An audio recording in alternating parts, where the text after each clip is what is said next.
So, welcome to this week's Appliance Roundtable, Appliance Repair Roundtable call. Seeing some familiar faces, but some might not be familiar to each other. So let's go ahead and just quickly go around and introduce ourselves. I'll go first. My name's Alex Tiberi. My company's App Digital. I help appliance repair companies like you guys with lead generation and managing your online presence. I'm your host and your moderator. Let's go with Bobby next. Just a quick who you are, your business, where you're servicing, and then something that you're feeling challenged with right now. My name is Bobby Howard. I'm a part owner of Capitan Appliance. I've been doing appliances for 20 years. I was a Division I lead technician for Mid-America and Samsung USA. We run out of St. Louis and Indianapolis, and we do strictly COD.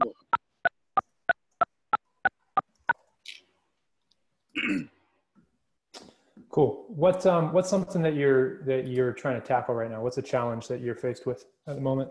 I'm actually not liking my software. I'm looking to get a all-in-one if possible that doesn't require 30 days and 4 different technicians with a full work week to be able to set up like Rossware. Okay. Cool. And I'm just taking some notes just so that can always help guide the conversation as needed. Hey, Jamie, let's go with you next. If you wanted to just share your name, your business, service area, and whatever your number one challenge is right now for business.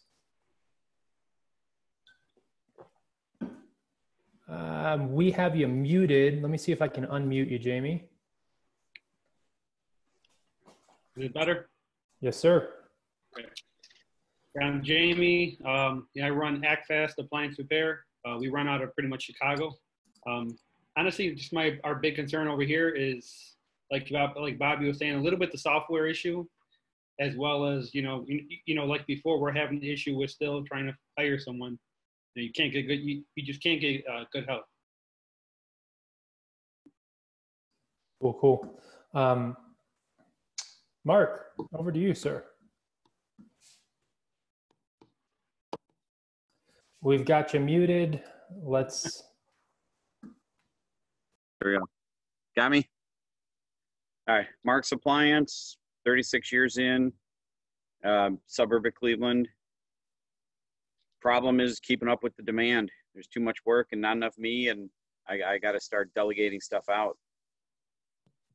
If I return the calls, everything's smooth. I got my wife calling, and I don't know what I'm walking into sometimes, so it's a difficult thing. But just keeping up with it. Cool. All right. I don't have my notes from last week, so pardon me for forgetting your name, but Triple R Appliance Repair. If you could share your name, business, your service area, and your current challenge that you're focused on. All right, my name is Quentin Burnett, and I'm working out of Houston, Texas metro area, served Houston and the surrounding area. And name is Triple R Appliance Repair. So right now, my challenge is trying to get everything in order to keep. Pretty much, I'm just kind of getting my challenges from last week, which was the CRM. So I just started using QuickBooks, figuring that out to put all my appointments on calendar and keep everything in order. So that's what I'm working with right now. Cool. Hey, Laurent. We're doing intros. If you don't mind sharing your name, your business, your service area, and one challenge that you're faced in business right now. Hold on just a minute here.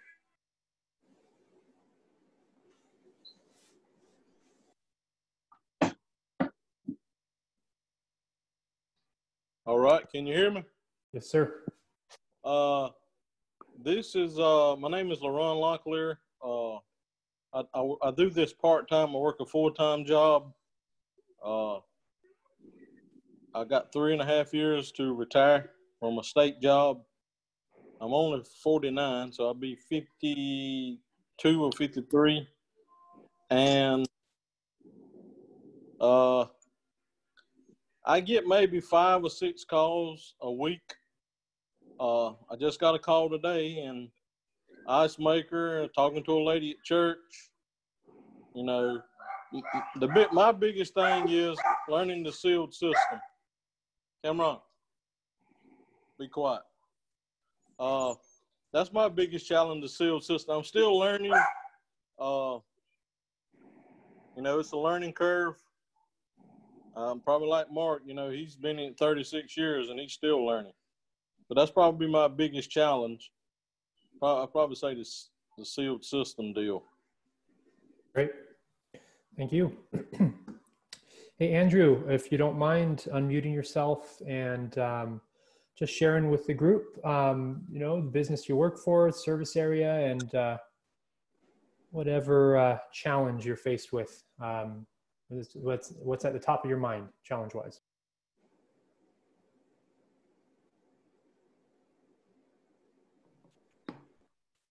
And we have you muted.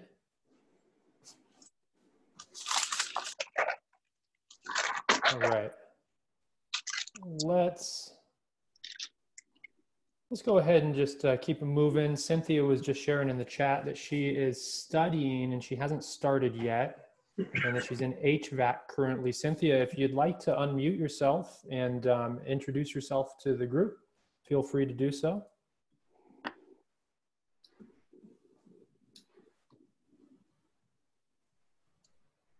Hi, Cynthia from Chicago. Can you hear me okay? Yes, we can. Okay, great. Yeah, Cynthia from Chicago. Been doing property rehab for the last 15 years. Have always wanted to get into the appliance repair.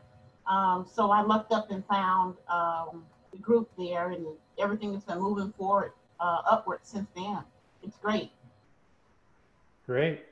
And have you started officially with business? What's your business name?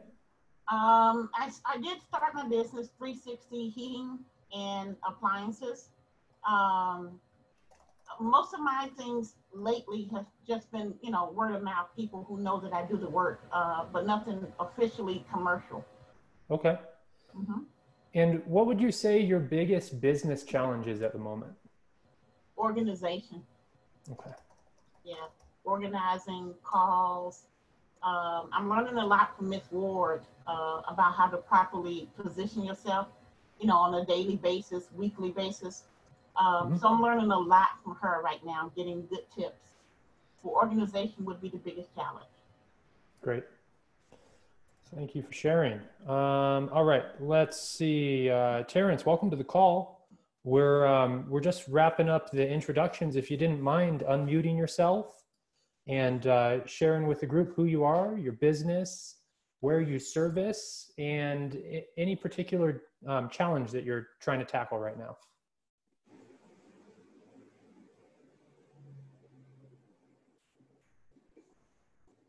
We are having trouble hearing you, Terrence. Yeah, not hearing anything from you.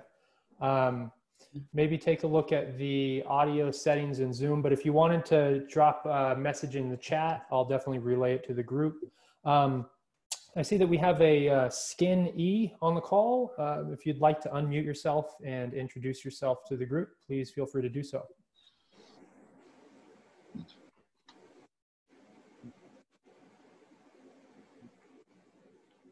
And if you need to focus on driving, don't worry about it. You can focus on driving.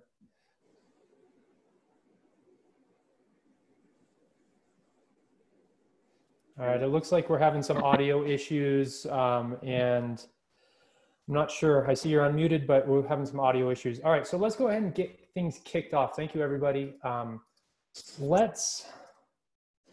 been taking some notes, so let me see if I can try to help kind of guide the conversation moving forward. And I heard software popped up a couple of times. I know that Quentin He's looking for like a CRM system. And last week we were talking about some options, and he started out with QuickBooks he was sharing. Bobby, you were saying that you're not very happy with your current software. What are you currently using? Currently I'm using Workies, but we're also, it's inventory and the backward parts scheduling, trying to line up that we're having some difficulties with, like linking it in. So right now I'm doing data sheets for part trucks, data sheets for back parts. Workies is not cooperating with me for. I'm looking into service. What's the other one? Titan. A couple other ones. We tried the Rossware, but that was a pretty hefty, program that looked like it was just going to be mounds and mounds of data entry before, we could even schedule ticket one on there. Not to mention that, we're renting the server. We're basically, they're controlling all of our data unless we host our own server and hard drive for it, which was even more on top of the $2,000 for the software. It's just didn't seem like that was something that, a smaller company would need. That size of a program. So now we're looking into CDA and a couple others. Service desk would be great, but I think it's more designed for a much larger company that can have what's the word I'm looking for? An IT person there to strictly work on just that. Now, did I hear you correct? You're saying that Workies doesn't do very well for your inventory needs? It has a section on there that does the inventory, but the problem with it is the inventory, like how it subchapters out, and like you can put in subcategories for each technician what their truck stock is going to be and try to add in customers' parts. The problem with it is that truck stock doesn't update from the invoice that you were originally there with. So if I write up a ticket and I say I'm going to order this part and this part and that part, those parts don't associate to that original invoice that was created. So then we have to write a second invoice, there in the home, transfer all the part numbers, the pricing, everything over. It's a headache. Yeah. And you said that this costs $2,000. Was that a one-time fee or $1,000? The Workies is like I think we're paying $200 a month for it right now. Okay. Which is that's fairly cheap, and the biggest thing is it works for the invoices to my customers, and I'm able to control my inventory on data sheets, so that's working for us, primarily. I hear you. Have you ever tried? I'm sorry, I'm sorry for interrupting, but have you tried a walkabout or looked it up? I heard about the walkabout. Now, that works really good with the GPS and the mapping for the routes, right? It's supposing when I looked it up a little, I glanced at it, so I don't know fully about it, but I did see that they did have about the whole tracking and everything else. They did the inventory and, scheduling and everything else. Right. I'm not with them because I use House Call Pro. That was one of the other ones we were looking into. How hard was that to initially set up? House Call Pro, honestly, was very simple.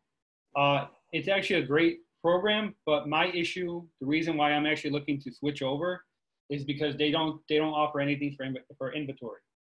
And with I have I have 2 shops and multiple trucks. It really kind of. We got 3 locations and we got 5 trucks, so it's to have inventory is kind of a crucial thing to have on there.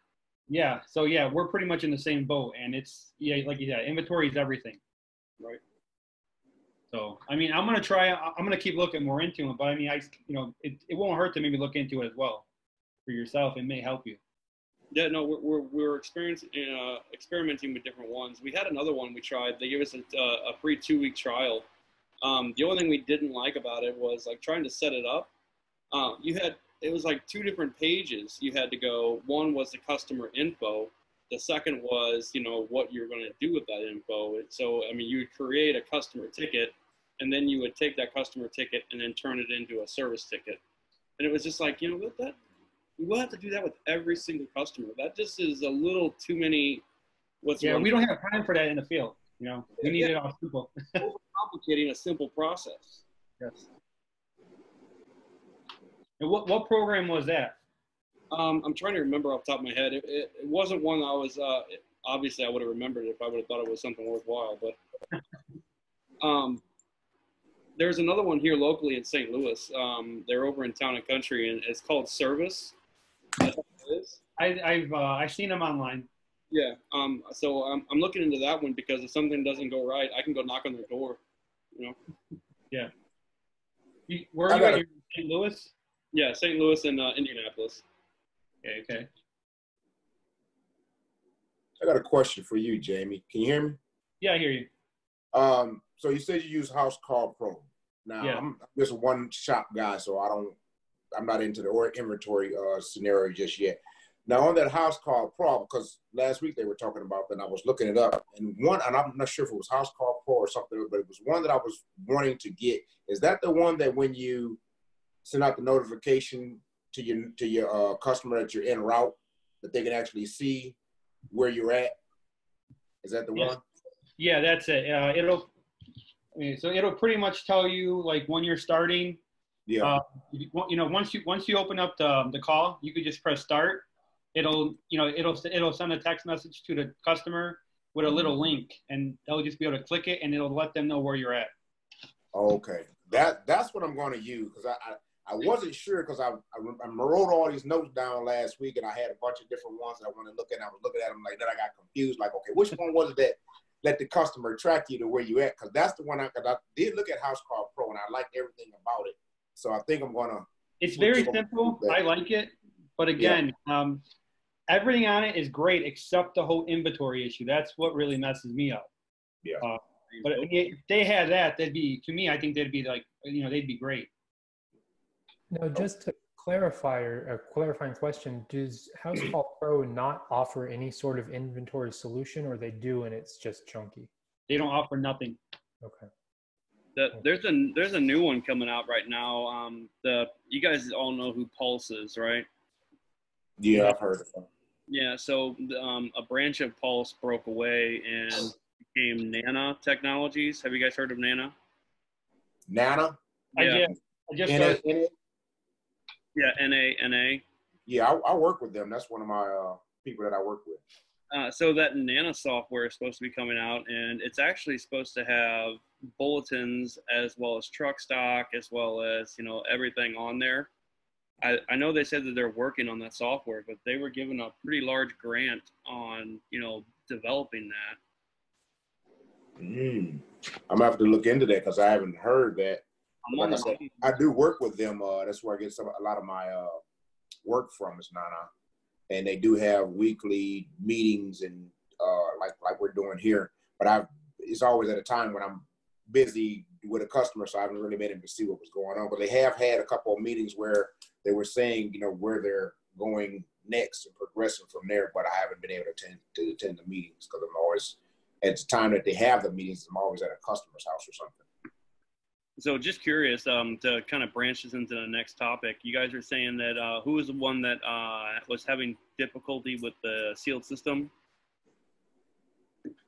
I mean, I'm assuming that all shops here are doing sealed system work. Yep. Nope. That's where the money is. I know, but I'm just a new shop. I'm just new. I'm less than a year in, so I've got that was program. I mean, Bobby, studying, and I'm just got to get my equipment and get started. Are you self-teaching yourself on the sealed system work? And if No. What brands are you learning on that you're having difficulty with? You talking to me? Trinity, I think it was. Okay. Yeah, it was Laurent that was trying to. Yeah, go ahead, Laurent. Actually, I got a refrigerator here at the house, and I'm actually learning on it. And it's a Kimball, but it's a Whirlpool. Right. I got one. I got to find a leak. And I do training online on Saturday with TMM academics down in South Florida. So they haven't really got to the sealed systems yet. Buy yourself a little mini fridge for $199, $99. Tear it apart and put it back together. Say that again. Yeah, just buy a little mini fridge. You got a compressor, a heat exchanger, evaporator, condenser. It's going to have all the major components on a minor level that's easier to transport and, tear into it if you're trying to work out of your garage or if you're trying to work into a, small shop. Yeah. Practice your brazing, you flare, swag it out, do everything. Yeah, I have a vacuum pump and brazing and all that. I just got to get a leak detector and a few other things.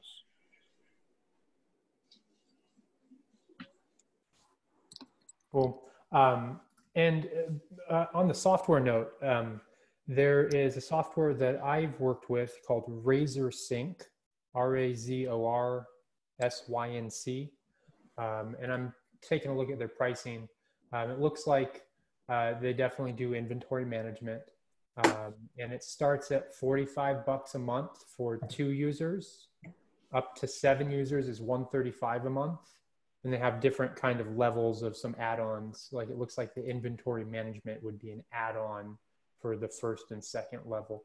But one of the things that I really like about Razor Sync is that when we generate leads online, particularly through like paid search campaigns, and when somebody comes to the website and they fill out like a request for an appointment or a service call, we've been able to program it so that information gets plugged directly into the scheduling portion of the software. So whoever's taking care of doing the callbacks and booking and scheduling those calls, it's just right there. And you don't have to worry about like getting an email notification and then trying to sync those up with wherever you do your scheduling at. Do those work with QuickBooks and everything else as well? Yes. Yeah. Yeah, and they do, so they sync with QuickBooks and it also has payment processing built in. I imagine, I don't know the details, but I would imagine that it's just pulling QuickBooks's payment processing into the system. I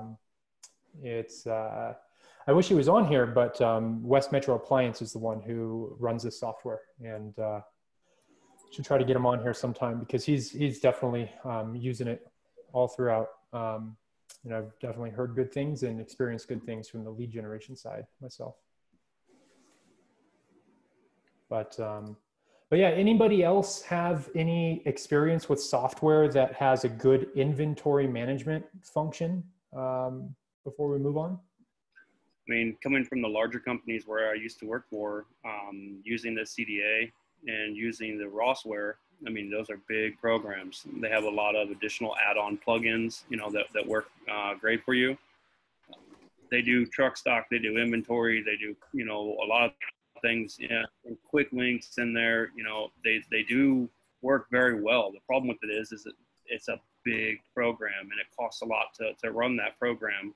Trying to find something that'll handle the same type of scenario just on a smaller scale is, I guess, the biggest thing that'll work for everybody. Yeah. If you can hear me. Yes, we can. Can you hear Andrew? Yes, go ahead, Andrew. We've used Service Desk SD Mobile for 25 years now, and I can say nothing but good stuff about Service Desk SD Mobile. Break. Yeah, SD Mobile is that Rossware, correct? Yes, it is Rossware, correct. Yeah, Rossware works great once it's done, but it's hard to remember 25 years ago how much of a pain in the ass was to set that up. I just tried to do it 4 months ago from scratch, and it was just like, no, all right, this shit's for the birds. We have a software manager, like on call, that's able to help us with, the standard day-to-day issues that we could have. Every great now and I mean, like, we can see our future schedule. Our future schedule locks up sometimes, and it's a minor situation, and the software manager is able to solve that problem. Of course, he's not on our staff, but we're able to call him and get that stuff, solved. So we disabled that on the last company just because, like, some techs would see on Tuesday they got to do a nasty call, and they were sick that day. Well, that's a shame. Yeah. That's a shame. I agree. I'll go back to mute. Thank you. No worries. Cool. Why don't we go ahead and kind of shift over topics a little bit. I kind of saw and heard hiring popping up. And I think that there could be some good discussion around this. So Mark and Jamie were both mentioning hiring. And before everybody came in, Mark was, actually Mark, do you want to just catch everybody up on kind of how you're really slammed right now, and you have somebody to start training or people to start training, but you're trying to find that balance? Yeah. I mean, I don't know.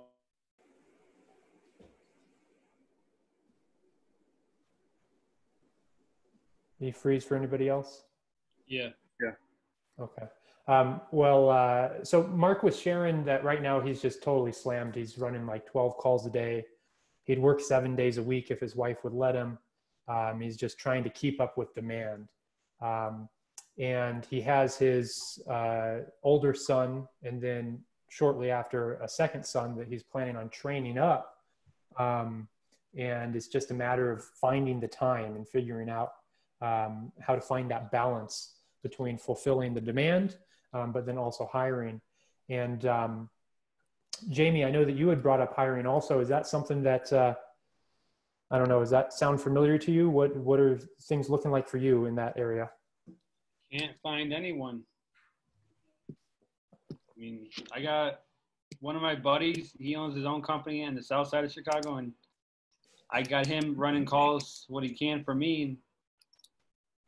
And well, like Mark was saying, that, you know, if he could, he would run 7 days. That's what I've been doing for the past 3 weeks, running 7 days. And I'm trying, you know, applying. I mean, I'm trying to hire people, and people are applying. They don't want you to show up, or they're late. No one wants to work. We are a Monday through Friday company, and the boss has been asking us to work as much as we can, pick up extra calls as well as work Saturdays. And only a couple, maybe 3 out of the 10, it's really only two of us pick up extra calls and work Saturdays. But that's 20% extra per week that we're seeing. I'm going to finish the year easily 20% over what I did last year. I mean, that's huge if you're willing to pick up the extra work. I don't want to work 7 days a week, but obviously the extra work counts, right? Yeah. Well, right. I got my guys working. I got the guys that are working with me. I got them working on Saturdays right now. I can't have them work Sundays, but I wish if I could, I would. For those of you that got like a couple techs that are working for you, do you guys like track what their weekly gross is, what their progress is? You know, what are they hitting? You know, typically we're right around about 4,000 to 6,000 per week per tech. 8,000 would be a high. You know, 3,500 would be a real low for that week. Counting Monday through Friday. Now, if my guys do 2 or 3 sealed systems in that week, then yeah, it's a pretty damn good week. But ultimately, we're only running 6 to 8 calls a day. I try to get my guys home early, and I pay them 40% on anything that they make. So my guys are making great money. Calls are booking out, and I'm actually, in fact, this happened on Friday. I ran into some Sears techs at Marcone, and I'll be interviewing 3 of them on Monday. That's what I need to start doing. So grab some Sears techs. So I know the last 2 years I averaged 8,000 per 2 weeks, so that's 4,000 a week. I'm at 12,000 per 2 weeks right now, and that's on standard weeks. I've hit 16 a couple of times over the last 4 months, but as a single technician, or do what? As a single technician, 16,000 for the week? No, that's 2 weeks. That's 8,000 per week, 16 for 2 weeks. That's pretty good. That's working. I've hit that twice in the last 4 months. And that's 2 weeks in a row. Is that working Saturday and Sunday, or just Monday through Friday? Monday through Saturday for those $16,000 pay periods. But that's a pay period. That's 12 days over the total of 14. So you're running what then? What I'd say, 50, 55 calls for that week. Oh shoot! 9 times 5 is 45, plus 6 is 51. We'll call it 100 calls for 2 weeks. Yeah, that's 185 PPC per call. That's not bad. Good job, buddy. Yep. Now, Jamie, did I hear you right that you are finding people, but they're just like not the right fit? They're kind of flaking on you, or? Pretty much, yeah. They're just not showing up. Or I had one guy literally show up to the office drunk. Wow. Was his name Christopher? Yeah. Yeah, I was my wife let him in, and she was right away. She was like, "No, you just smelt the booze on him." Oh man, where are you looking, and what's your offer, or what's enticing these people, I guess, or maybe not enticing the right people? My wife, she's the one that handles most of it than I do. I mean, we offer everything. I mean, we offer trucks. We do commission based, 40 to 50% depending on your experience. But I know we're hiring at we have a couple, like all like our supply houses, stuff like that. We're online, Indeed's, a couple other one of those stuff like that. But no one's coming up. I think it's right now the whole unemployment thing. Everyone would rather be unemployed instead of working, or they're scared to work because of the whole COVID. I don't know. See, my techs are making around $1,500, $2,000 a week. Okay, yeah. Well, I mean, what's the percentages? 40. 40? That's, yeah, okay. But, so I'm up there. I'm standard in with you guys. Right. So, I mean, but as far as the job goes, are you giving them 40 on labor or 40 on total profit? Right after parts. If they mark up parts, that's our profit. So you get their percentage out of that too. Yeah, our company, we look at, I'll go by like a Reliable or Encompass pricing at retail. And then, I mean, we buy at wholesale, sell at retail. That's pretty standard. But I won't mark over, what Encompass or their Reliable shows, just because I don't want customers calling me up bitching, that we do something cheaper. Yeah, I'll mark it up. When we do, it's only like maybe $10, $20. Not nothing huge. Yeah, but I always tell customers, you want us to do it? We're the one warrantying it, because we give a 1-year warranty. Ooh, no, I do 90 days. All right, so just for reference, from $0 to $20 we're 3 times. From 20 to 99 we're 2 times. That's cost. That's whatever cost is, we double it for retail. And then if it's higher for actual retail value, we then charge that. Anything from 100 plus is 65% over. So if it's a $100 part, it's a $165 part, unless retail is higher, just for reference. Are you talking about? Are you doing 65% over manufacturer suggested retail? No, 65% over cost. Okay, so you're pretty much at retail. If it's a $100 cost part, then it's $165 retail, unless retail is higher. Gotcha. Okay. That said, we're 40% labor only. I do not make a penny off of parts. I despise the system that I work for, but it's the system that I work for, and I recognize that that's how the company runs, and I can't do squat about it. There's usually a catch there. Either A, you're getting benefits, B, you're getting bonuses. There's usually some structure in there behind that secondary profit. I don't get bonuses typically. We do, however, we don't pay for vans, insurance, part costs. We get uniforms half paid for, as well as I don't know, it's like 80% insurance paid for. So my health insurance is 80%, so I only pay 20%. We do get plenty of benefits, absolutely. We also get our standard 6 paid holidays, 2 weeks to 3 weeks paid vacation, the standard benefits. Yeah, so that additional secondary profits going into a pooling account, and that pooling account is what's taking care of all of your secondaries. Oh, absolutely. Plus, we have a great office staff, a parts guy, wonderful office space. We also don't charge more than we did 4 years ago or 6 years ago for that matter. And yet we still are able to make more money without driving more miles. The fact that he's running the company properly, it kind of counts more than what the parts cost does. I'm able to make more without charging more, and that's huge. Yep. So when you do your estimates, you do I'm assuming like everybody here is going to be, bidding it per job. But when you bid it per job, are you doing it like at a time critique, or are you doing it at a minimum, minor, intermediate, major? Or let's use an example: Samsung dryer heating element. Pretty rundown, basic, repair for everybody here. So you should know those estimates, pretty off the top of your head. Okay, so my Samsung dryer estimate is high. I'm charging $210 labor for that Samsung dryer estimate. Reason being is because of recall rate. Secondarily, we charge full retail for a Samsung, or at least Whirlpool Maytag part price, which is like $175 for that element. So we're charging, it's like $410 for that repair after everything's said and done. The David Charlie 97, 14486.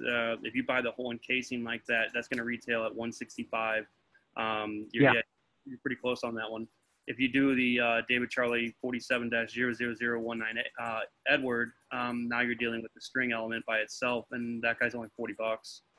So I mean, if you change out, or if you restring your own cans and then take those out there, you guys make a huge dent in the profit just because of the part you're buying. I sell at least 75% of those $410 fucking Samsung elements. It's crazy. I can't believe how many people put that kind of money into it. Not to mention a $60 pulley. I mean, that's almost a guaranteed on every one of those jobs. So they're big jobs. So when we do those ones, I do the pulleys with them, especially because I'll pull it out. It's one screw. We can pull that pulley off. If it's go to the customer. Tell them here's a new one. Tell them the high failure rate on it. There's no additional labor. We're already there. We already got it apart. You want to put this one in? You want to put that one in? Put a new one in. Absolutely. I wouldn't charge extra labor. I'm already there. But nonetheless, it's still an additional part. Generally, if it's just sticky, I'll pull it off, clean it, and then I'll hit it with gun lube. I really like Hoppy's 9 gun lube. It seems to hold up really well to the dryer bearings. But yes, standard practice. If it's nasty and tore up, it's getting replaced, and there's no extra labor. I use high temperature lithium. When I go through those ones, I don't know if it was maybe because of the Samsung, training or the different manufacturer specs, but the estimates for like how I've always done it are systematic. You got your labor, you got your service call, then you got your parts.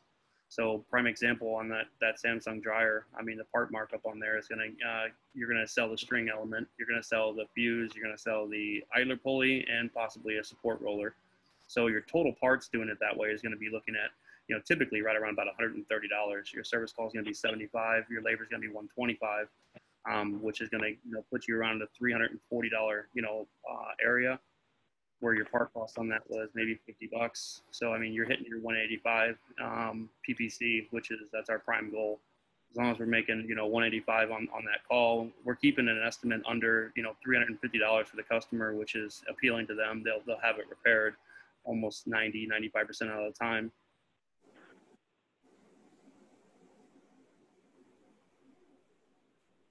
And to clarify, when you're referring to your profit per call goal, you're talking $185. Correct. I mean, it's when you break down and you're going to do, let's say, 6 to 8 calls a day, you're going to do that, 5-6 days a week. That's how you usually end up with around the $4,000 to $6,000 range, which, it's going to bring a technician, a $2,000 paycheck at the end of the week and keep customers happy. Given those prices compared to some other ones, it's almost guaranteed to get the 5-star reviews out of them by doing it, because you're doing everything additional and not charging extra, and the customer thinks that they're getting something, an additional value. Yeah. So since you're on a bit of a roll right now, Bobby, let's wrap up that hiring topic, and Mark's connection went out right when I was sending it over to him. Mark, did you want to try again and just kind of share what you were sharing with me at the very beginning of the call? I'm wondering if Bobby might have some thoughts on finding the balance. Yeah, just between working 12-hour days with a one-man show and trying to either get my son in training or something like that. It's like, how do you balance out always busy but needing time to train? And it's impossible to find anybody around here that I could throw in a truck.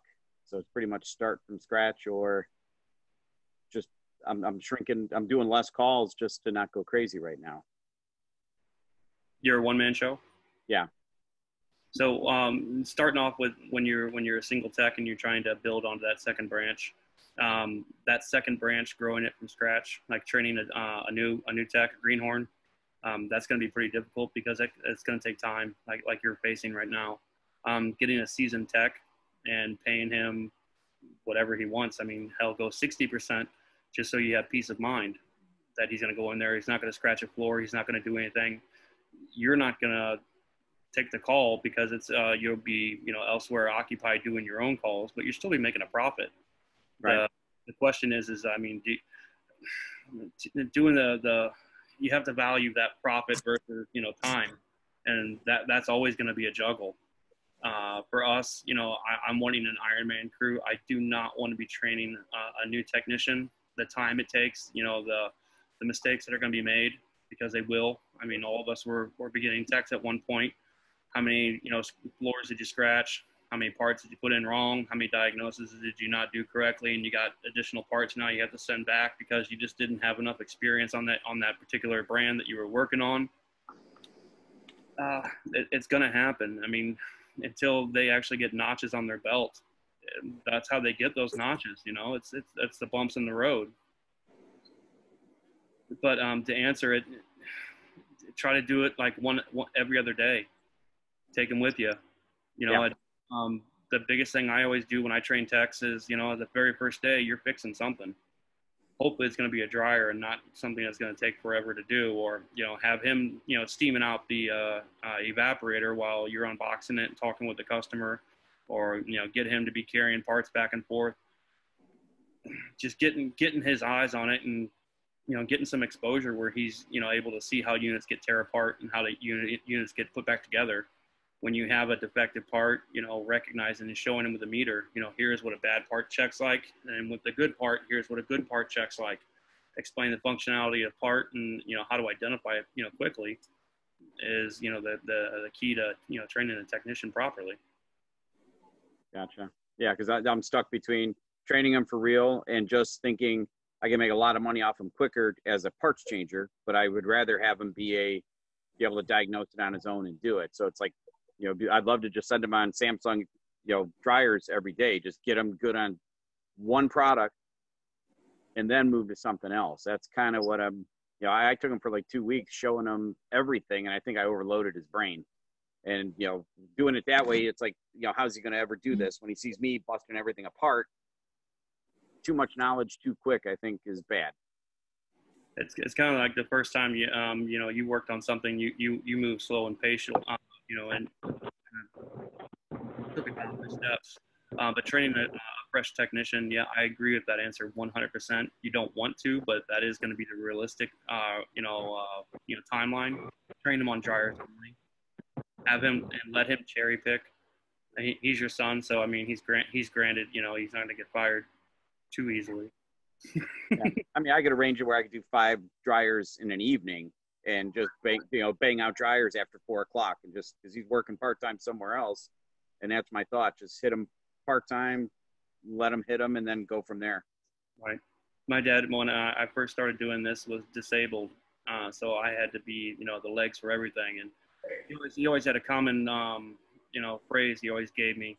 It's not illegal if I shoot you in the foot. You can still work with a limp, And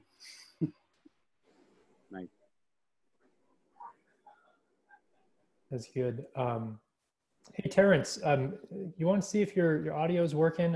Terrence had a question, and if he can ask it himself, then I'll let him. Otherwise, I'll try to a relay from the chat. We got you muted right now, Terrence.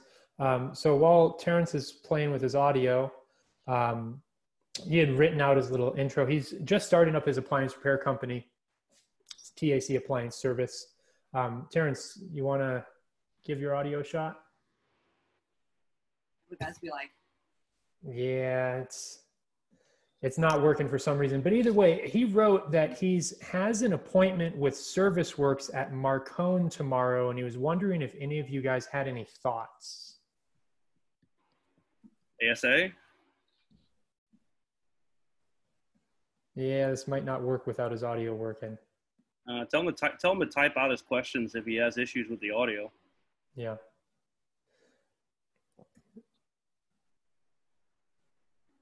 Yeah, Terrence, it's not working. So feel free to, if you want, to type it out, and I can kind of relay for you. Otherwise, in the meantime, I know that there was Bobby. You said you wanted to talk about routes. What's on your mind with routes? Oh, I was trying to see how people look at their route. Do they plan it a day before? Are they quadrant out the zones, for the technicians? Are they strictly doing, the same technician goes back to the same call? That way, customer peace of mind, and I have the same person. He already knows what's been going on with it. He was the one that diagnosed it versus, technician C coming out to the call and installing a part and then not knowing what was originally said. So single man techs, we kind of already know that answer. Multiple tech, companies, you have that ability or that option. But timeline management versus part inventory versus truck versus, grid type, it can be, a dance.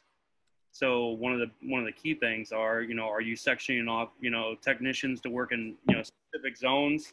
So this technician handles southeast, this technician handles northwest.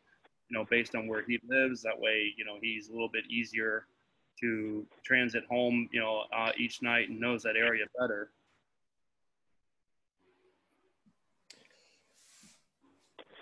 So at our company, we run, give or take, about 10 Texas, I think 9 right now. We have different sections of the city. Me, personally, I'm the northwest quadrant, and I run a very large route. I'm in tri-state southwest Ohio, so I run, our company runs Indiana, Ohio, Kentucky. Used to be I ran all of northern Kentucky. Now I've moved up to northwest Cincinnati. The reason why I mention that is because of the ability of a tech to run a very large area. When you have a tech that can run a very large area, they can build the area. They can, make that area even better than it was. So now northern Kentucky is now 2 techs compared to, it used to only be 1. Now I'm in northwest Ohio, northwest Cincinnati, and I run from the northern part of Cincinnati all the way up to Dayton, which is the next city up. So my territory has grown very large. But that said, it's a number of zip codes is how we work. Each tech has their assigned zip codes. Their assigned zip codes are theirs. There are backup techs, but nonetheless, it's their zip code primary. And then if things are crazy, then another tech might go into their area, but it's pretty far in between. So right now I'm running about 30 zip codes, which is nuts. I run a lot of miles. Last Saturday, I drove 220 miles in one day for 3 calls, if that means anything to anybody. But I also made $1,500 in one day, so it's neither here nor there. But yes, our company is quadrants or sections or a number of zip codes. That's how we work. Great. Andrew, I do the same thing that you do. Alex, I think you will know how many zip codes I'm running. I think I'm doing about 30, 40 zip codes right now down in St. Louis. Sounds about right. Something about like that. And how I do it is I break it in half. I'll do this section in the morning, this section in the evening. If I have multiple calls all over, if I have a high dollar call, that's going to, take my focus and attention, and I'll limit my call volume for that day because of the profit will be higher for that one specific call. But typically what I like to do is I'll handle everything, east of the river on Tuesday, everything west of the river on Wednesday. And I try to grid it off so, logistically I'm driving as less as possible with the COVID and that. And most companies, being booked out like we are, any customer that calls in, unless it's something that I can do the same day, I don't. I schedule it out, a day or 2 days in advance. That way I can build a route around it and develop, multiple ones in one area. That way I can commit a higher, call ratio with a smaller, drive time. Being a single person doing a larger grid. Now my guys up north, in our other locations, they kind of take. We do the same concept by building, 48 hours if possible, to try to build a better grid. But when parts coming in and how things get scheduled, every once in a while you'll get that, excuse my French, the BFE call. I think y'all know what that means. That's just way out there, and it's just a pain in the ass. But so I've got 10 basic zip codes that the Northwest Cincinnati area. That's my 10 basic, but I also run an additional 20 more. The 10 basics are Monday through Friday, but the other 20 they try to pair up with each other. So if I've got 2 in Dayton, they're going to put them on Tuesday. If I've got 3 in Oxford, they're going to put them on Wednesday or Thursday. They're going to make that. My office does a great job at making that happen. They also try to get model serial tags and complaint, right off the phone, and then send me with any parts that might be necessary or prepare me for whatever is a potential failure. We have a high return rate of parts, but we'd rather have a high return rate of parts than a low second a high second return call scenario. We don't want to go back. If we can do it in the first trip complete, we're going to do it. So are you pre-ordering parts based on symptom? And for those farther ones, like the big thing that I'll do is try to get the model number, serial number, symptom, and I mean, hell, I'll even ask the customer to try a couple things. Yeah, we pre-order far more than we probably should. I'm sure a couple of our vendors hate us for it, but I mean, they understand. Profits are profits. They'd rather us be with them and give them the money that they make off of the parts that they sell us than never sell us a part again, because we could refuse to buy parts from them again. I mean, there are so many vendors out there. They all understand. And besides, even worst case scenario, if there's a 10% restock fee, we'd still rather pay a restock fee on a part than have to go back, because that 10% restock fee is far lower than the first trip complete is. So unless it's a special order situation where you can't return it, we're going to pre-order as much as necessary. So that brings up a good point. Jamie, you probably know this answer. Single techs, you might have a harder time with this. Do you know what your return policies are with your distributors? Like prime example, Marcone, I get 90 days. Yes. I deal with Sunberg and a place called Automatic, and I get 90 days, pretty much the same. I don't have to pay nothing to return anything. Shipping. Of course, if it's special order, then it's on me. Right. So. Great Plains does 1 year. Yeah, if you do anything like a U-Line or Scotsman or Sub-Zero. Nice. So we run Midwest for all of our Sub-Zero Scotsman parts. Midwest really is a pain in our rear, man. Midwest sucks. But that said, they will take anything that we buy back. We have got that at least for us, but they are so high. We don't have a good Sub-Zero Scotsman part vendor, and we're Scotsman authorized. Switch over to Great Plains. You'll get a much better price breakdown on it, and I mean you can mark them up pretty good. Like a heat exchanger, I get it for $70 with the cushion on the heat exchanger already. So it's pre-formed, pre-fit, pre-everything. So you got your 3/8 like heat exchanger. And I mark it up. I'm sure our boss has looked into it. Likely the shipping overruns the cost. I'm sure that's where our issue is because our volume isn't high enough. And we have a Midwest local. The very first Midwest store was with Don Bacon, which is our Cincinnati store. It's a whole weird situation. We're in a weird place with Sub-Zero.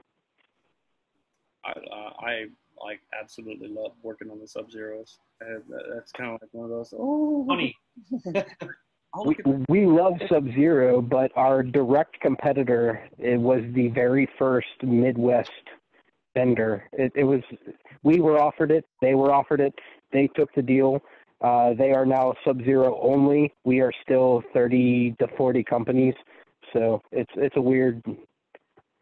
It was really kind of messed up about 10 years ago. Didn't Mr. Appliance have that? Because they have it locked down here, and I even told them I'd give them free service calls. I'll run all your COD work that you guys push over to us for free, and you can pump that out to them and get that out. I mean, just because of the profit on those Sub-Zeros is so damn high. Who cares? Just let me get it in the door. I'm not familiar with Mr. Appliance being Sub-Zero here, but that's neither here nor there.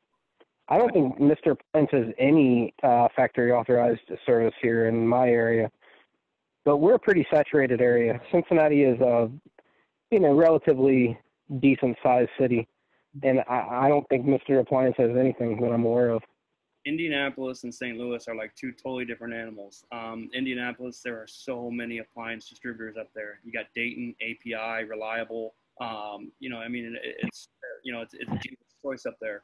St. Louis, there is only one, and it's only Marcone. Everything else gets shipped in. But on both of those, St. Louis and Indy, Mr. Appliance has got the Sub-Zero locked down, which really pisses me off. But all the other ones, so I've been getting a ton of those. You guys have probably been getting the same thing. Have you been getting LG compressors within the 5 years that they're outsourcing to other companies? I don't touch LG. No, we only get the Kenmores. So I get ones like I just did one Friday. It was a 2018 bad compressor. Customer has a full warranty with LG, and LG can't get out there for 3 weeks. And she called me and I said, yeah, I've got the parts on my truck. I can fix you tomorrow and get it taken care of. No, I don't take an RN number or a PNA number, from LG. They take 3 weeks to restock me if they do it. And if they say no, then I'm out the money that I've already, I was like, you can pay the balance in full, and then you can fight with LG to get your warranty, reimbursed. I think we missed $50,000 to $80,000 worth of profits off of LG compressors. We didn't take them. We didn't get them. We lost all sorts of money on that. And now they're going away. So. Oh, they're not going away. I'm getting like one to two calls a day for those. They're still hitting hard right now in my area. Mm. And you're in Cincinnati? Yeah. Yeah, you should be. We were turning away 15, 20, 30 a week a year ago. I just don't think the same ratio is there. I mean, we were turning away 5 a day, I'm sure, 1 year ago, but I don't think it's the same case anymore. What kind of estimates are you guys giving for those LGs? I'm doing them 850, 950 based on the home and based on the if I have to flush. So I'd say the fact that we're doing them for American Home Shield only, or give or take right around 1,000, including tax. So I can bump mine up a little bit, huh? Oh, all right. I don't think we're high priced. I think we're right at the standard pricing. But I'd say between 950 and 1,000, including tax, is about where we're at. Have you guys seen a lot of the evaporators going bad with those as well? See, we're trying to avoid them because there are so many evaporator situations. I mean, that's where we're at now. That's why I say winding down. It's not just compressors anymore. Now it's more system issues than just compressor failure.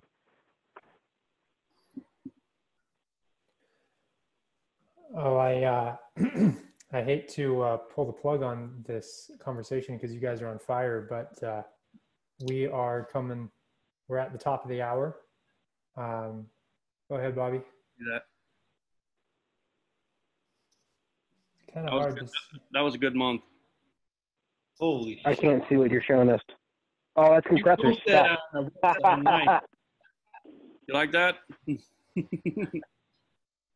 What is it, about 50? 38 in 1 month. 38. Yeah. That's awesome. Well, we got through almost all the topics that we kind of started out with, but yeah, we're at the top of the hour, so let's go ahead and wrap things up for this week. We'll be right back here, same day, same time next week, and Cynthia says it was a hell of a call, and she thanks everyone. But yeah, thank you all. As I always say, you know, the value of these calls really depends on who shows up and what you guys have to say. So so hats off to all you guys. Yeah. Hey, Alex, the only thing I really had to start with was PPE. We have now been mandated for the COVID to wear masks and deal with that situation. Mm-hmm. So if that's a topic possible again or whatever the case, that was my only big complaint for the last, I would say 9 days, is our new mandate was, you know, we have to wear masks in homes every call. Whereas before it was voluntary for the customer or, you know, recommended for the customer, not mandatory. That's our standards. Yeah, we standardize with that. You know, I mean, the gloves, we ask the customers to sanitize the appliance prior to our arrival. You know, we have a COVID response statement that we read to them, you know, when we're setting up the call. We tell them that, you know, anybody have any coughing, flu-like symptoms, fever, had they traveled out of state 15 days, you know, would they be able to, you know, honor and respect the 6 foot, you know, thing, you know, social distancing. That way they're not a vulture right over the technician's shoulder when he's trying to work, which is, I mean, I'm grateful for that one. I'm like, yeah, just go over there and I'll let you know when I'm done. I'm sorry, you're asking them to sanitize everything before you get there as far as the appliance goes? We ask them to sanitize the appliance prior to the technician's arrival.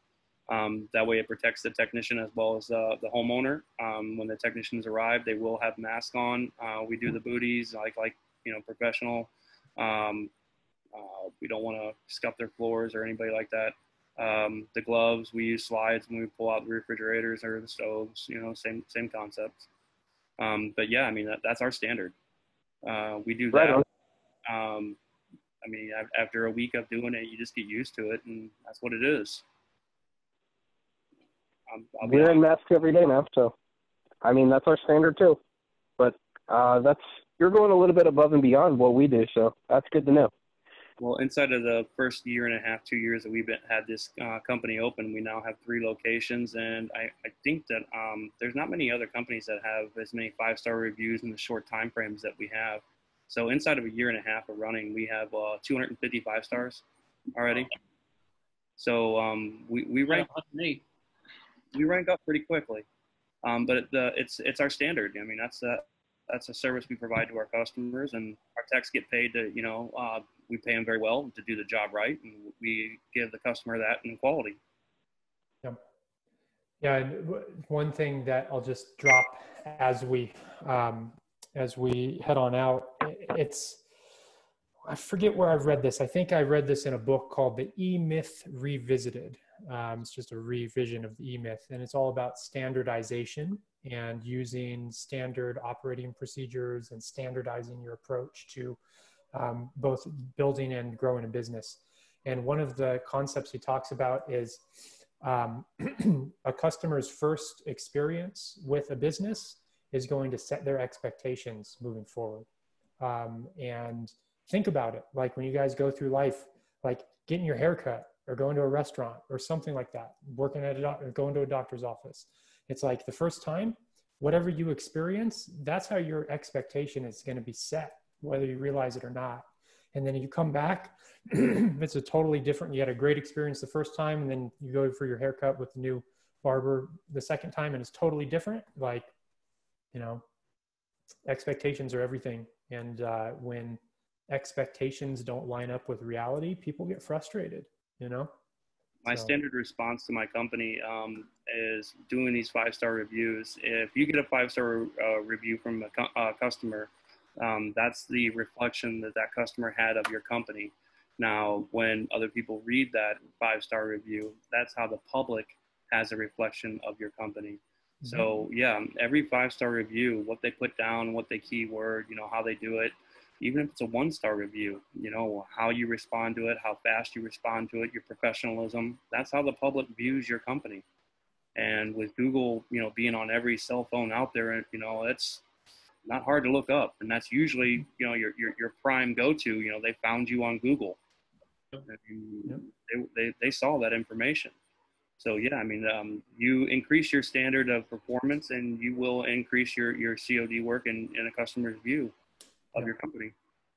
You know, real quick before we wrap this up, I'd say that there are 3 areas that an appliance repair company has the opportunity to set a customer's expectations. One is on their website, because virtually most all of the times, unless it's word of mouth or a recurring customer, if they're new, your website is going to set their expectations. Reading the reviews are going to set their expectations. And I would say most importantly, once they call, when they talk to the dispatcher or the schedule person, the information that they get, those are the 3 areas that, you know, I would say can make or break, you know, what can follow with a new customer and turning them into a recurring customer. Right. But yeah, let's go ahead and wrap things up. And I'll be back here. We'll be back next time, same time next week. Thank you guys very much, and have a great rest of your Sunday night. Take care, guys.